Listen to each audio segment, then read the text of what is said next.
Hello বন্ধুরা, তোমরা সবাই কেমন আছো? রূপসা ব্লগে তোমাদের সকলকে ওয়েলকাম। কদিন আগেই আমার দিদির শ্বশুরবাড়িতে স্বাদ খাওয়ানো হয়েছিল, মানে আমার দিদিকে স্বাদ খাইয়েছিল, তো তারই একটা ব্লগ নিয়ে চলে এসেছি। আশা করি তোমাদের ব্লগটা ভালো লাগবে, পুরোটা অবশ্যই দেখো। ব্লগের শুরুতেই তোমরা দেখতে পাচ্ছ আমার দিদির ননদ দিদিকে আলতা পরিয়ে দিচ্ছে, কারণ স্বাদের অনুষ্ঠানে আলতা পরতে হয়, তার জন্যই পরিয়ে দিল। আর অন্যদিকে মাসিমা এখানে সবার জন্য টিফিনের ব্যবস্থা করছে। আর সেদিন রান্নাবান্না সবই আমার জামাইবাবু আর তার জেঠু মিলে করেছিল। তো এখানে দেখো মাটির উনুনে রান্না কিন্তু টেস্ট আলাদাই হয়। আর আমার দিদির শ্বশুরবাড়িতে একটা মাটির রান্নাঘরও আছে, তো ওখানেই সব রান্নাবান্না হচ্ছিল। এখানে জামাইবাবু করছিল রান্না। আর এই দেখো, এই হচ্ছে মিটু, আমার দিদি বাড়ির টিয়া পাখি। ও কিন্তু ভীষণ কিউট। দেখো আমি ওকে ভিডিও করছিলাম, তো ও হচ্ছে ভালো করে লক্ষ্য নজর করছে যে আমি কে। খুব একটা তো দেখে না, আর তার জন্যই একটু লজ্জা লজ্জা করছিল, নয়তো কিন্তু অনেক কিছু অ্যাক্টিভিটি করে আর অনেক কথাও বলতে পারে, সবাইকে ডাকতে পারে, অনেক কিছু কথা বলেও। তো যাই হোক, ওর সাথে একটু খেলা করলাম। আর তারপরেই এখন হচ্ছে মা টিফিন করছে। আমার তো লুচি খাওয়া যাবে না, তাই আমি আর খাইনি। আর এখানে দেখো দিদি কিন্তু সেজে গুজে সুন্দরভাবে বসে পড়েছে। আর এখানে মাসিমা বাকি যে আচার অনুষ্ঠান সেগুলো এখন পালন করছে, যেগুলো করতে হয় স্বাদের অনুষ্ঠানে সেগুলোই এখন করা হচ্ছে। আর তারপরেই ও খেতে বসবে। তো অনেকটাই একটু লেট হয়ে গিয়েছিল, কারণ অনেক কিছু রান্নাবান্না হচ্ছিল, তার জন্যই একটু তো টাইম লাগবেই। তো ফার্স্টেই এখন ও টিফিন করছে।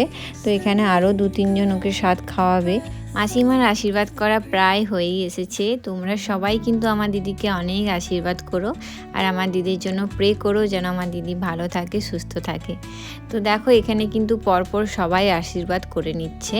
আর আমার দিদি স্বাদের অনুষ্ঠানে কি গিফট পেয়েছে সেটাও তোমাদের সাথে আমি অবশ্যই শেয়ার করে দেবো পরে। তো যাই হোক, এখানে হচ্ছে আমার দিদির কাকি শাশুড়ি মা ওকে হচ্ছে একটা সুন্দর রেড কালারের শাড়ি দিয়েছে, ভীষণ সুন্দর শাড়িটা।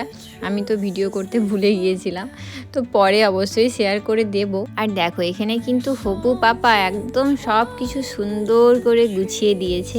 আমার দিদির স্বাদের অনুষ্ঠানে কি কি মেনু হয়েছিল সেটা কিন্তু তোমাদের সাথে আলাদা একটা মিনি ব্লগে অবশ্যই শেয়ার করে দেব, এই ব্লগটাই আর বলছি না।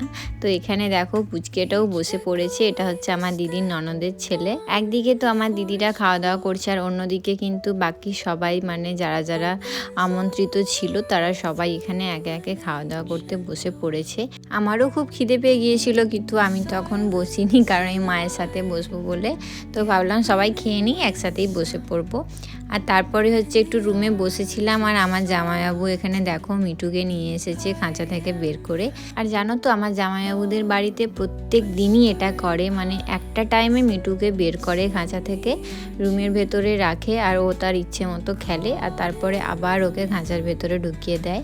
তো এটা একটা ভালো জিনিস, রোজই একটু ওকে নিজের মতো করে খেলতে দেওয়া উচিত, কারণ হচ্ছে সবসময় ওরও হয়তো খাঁচায় থাকতে ভালো লাগে না।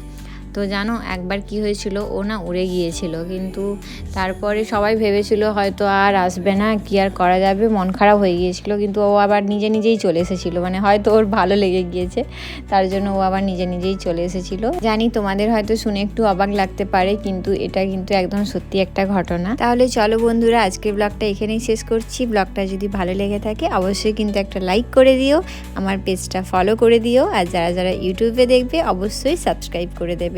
তো আজকের মতো এইটুকুই, আবার দেখা হবে নতুন একটা ব্লগে। সবাই খুব ভালো থেকো, সুস্থ থেকো, টাটা বাই, গুড নাইট।